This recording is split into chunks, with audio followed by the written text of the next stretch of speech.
మనం ఆశీర్వాదాలు పొందాం, నెమ్మదిగా మర్చిపోతాం. మనం ఏ ఆశీర్వాదాలు పొందామో మనం జ్ఞాపకం చేసుకొని వాటిని చెల్లించాలంతే.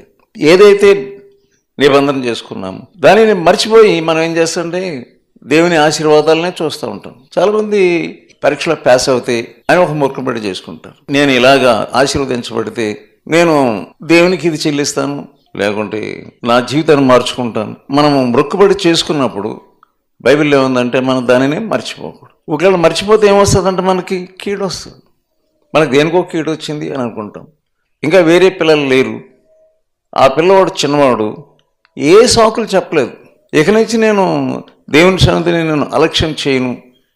ఉద్యోగ కూటాల్లో, ప్రత్యేకమైన కూటాల్లో మనం మొక్కుబడులు చేసుకుంటాం. దేవుని యొక్క అగ్ని వేడితో మనం ప్రార్థన చేసుకొని కన్నీటితో ఆయన సన్నిధిలో గడుపుతాము. అనేకమైన మొక్కుబడులు వచ్చేస్తాయి. బహు జాగ్రత్తగా ఉండాలి. తెలియకుండా